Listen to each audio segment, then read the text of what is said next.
avoir dit qu'il y aurait certainement des guerres civiles, que ce serait compliqué, le chaos, etc., il a annoncé publiquement qu'il ne souhaitait pas gouverner avec LFI. Tout est dans le nom déjà, la France insoumise. Bref, j'y reviendrai plus tard.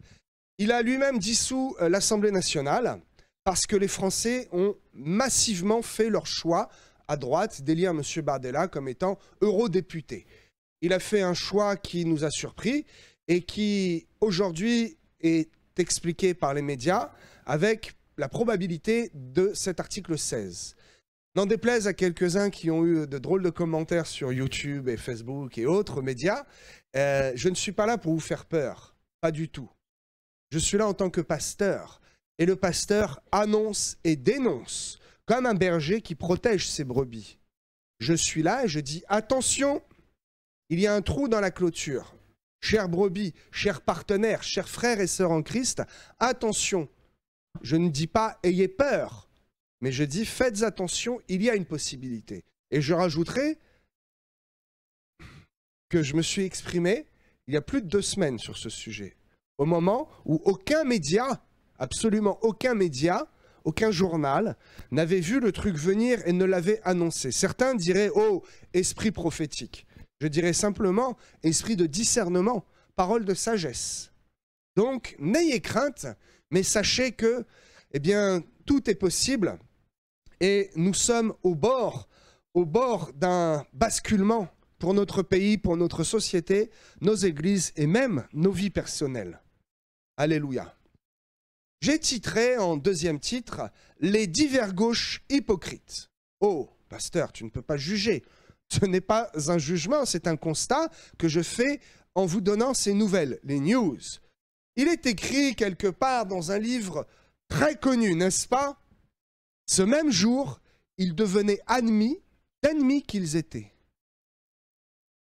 Un jeune en formation, et je ne veux pas le spoiler, je le cite, et je le salue, Armen Babitian. Je vous encourage à aller voir sa chaîne, et c'est gratuit, cliquez sur « Je m'abonne ». Un jeune homme qui est vraiment engagé et qui a reçu quelque chose de très très authentique. Ce n'est pas moi qui l'ai reçu. J'ai reçu autre chose et nous allons en parler tout à l'heure.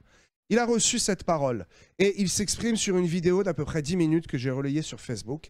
Allez voir, d'une pour l'encourager, de deux pour monter les vues, que peut-être quelques chrétiens, quelques païens indécis puissent faire un choix en connaissance de cause. Parce que ce verset est tiré, bien entendu, de la parole de Dieu. Luc 23, verset 12. Ces 2 rois qui étaient complètement opposés, Hérode et Pilate, ils étaient ennemis. D'ennemis qu'ils étaient, ils sont devenus amis pour crucifier Christ, pour éteindre la lumière et faire taire celui qui est appelé le roi des rois. Historiquement, nous en sommes là. Tous ces partis de gauche, LFI, Nouveau Front Populaire, la NUPES, tous ces partis bizarres qui se tirent les uns sur les autres. N'est-il pas écrit qu'un royaume divisé contre lui-même ne peut régner? C'est leur cas. Qu'a-t-il été dit, fait et acté cette semaine? Des accords entre tous ces partis de gauche. C'est pour cela que j'ai titré cette nouvelle « La gauche hypocrite ». Faites attention pour qui vous votez.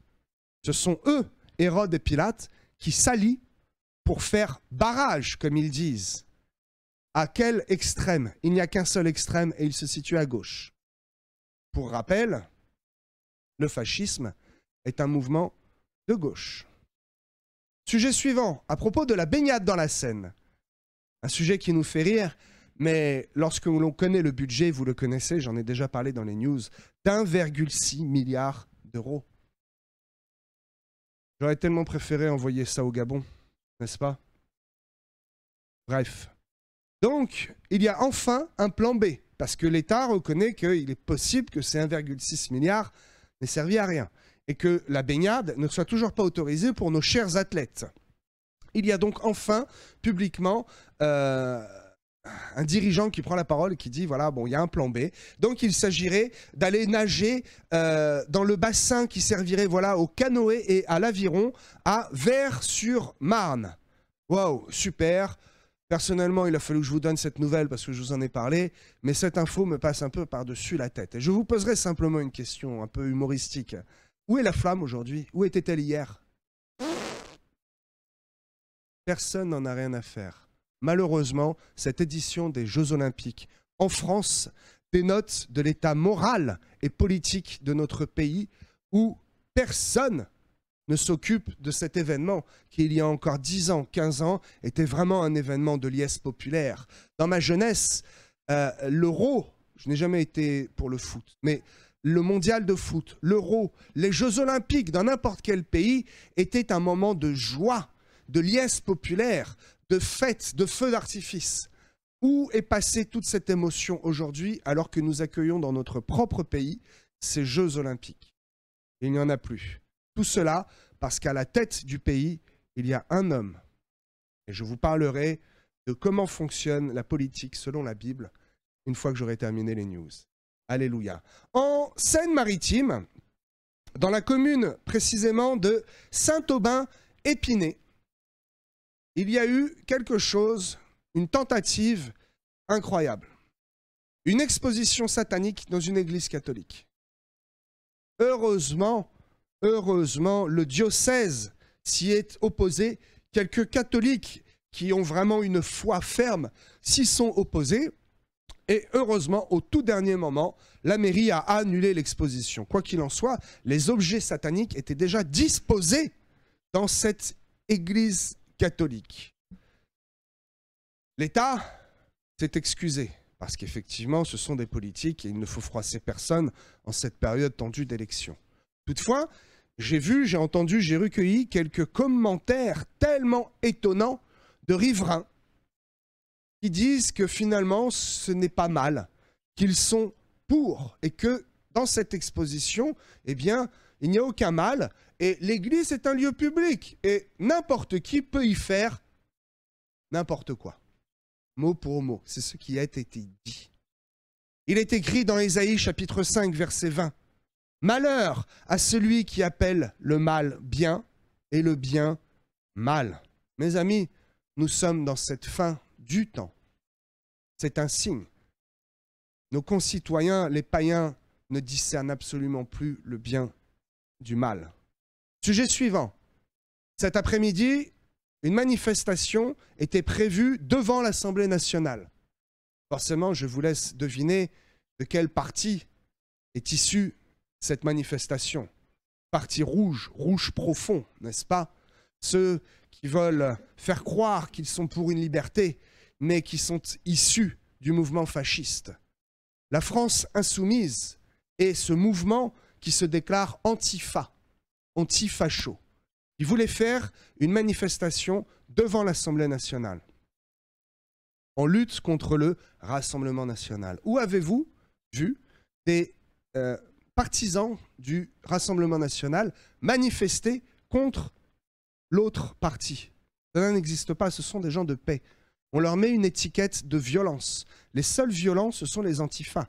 Ce sont eux qui font tout ce qu'ils reprochent de faire aux autres. Et ce n'est pas moi qui le dis, ok, je ne donne pas d'avis, je donne les informations.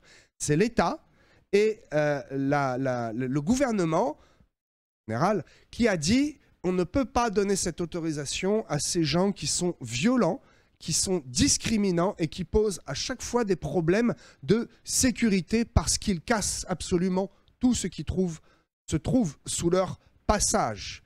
Donc, merci, l'État a encore un peu de conscience et a décidé d'interdire cette manifestation qui aurait pu être le début d'un incendie avant le résultat des élections qui, je l'espère, seront positives pour notre pays. Non pas seulement pour nous, pour le corps de Christ, mais pour la foule, la nation entière. Alléluia. Je terminerai avec rapidement une information sur Israël où il y a toujours 116 otages. Il y a des accords de paix qui sont en train de se négocier, mais je crois que le timing mondial est en pause et attend de voir ce qui va se passer dans notre pays ce soir à 20h. Une bonne nouvelle, cela fait au moins une semaine que l'on n'a pas vu ce monsieur en pyjama venir nous réclamer de l'argent. Vous voyez de qui je parle. Et je pense que celui-ci attend également le résultat des élections en France avant de soit réclamer à nouveau encore plus d'argent, soit peut-être de se taire et de se dire « Hey, ce parti de justice qui est élu ne me soutiendra pas. Je vais arrêter de leur demander de l'argent et je vais arrêter de pleurer devant les caméras. » Fin des informations, fin des news pour cette semaine.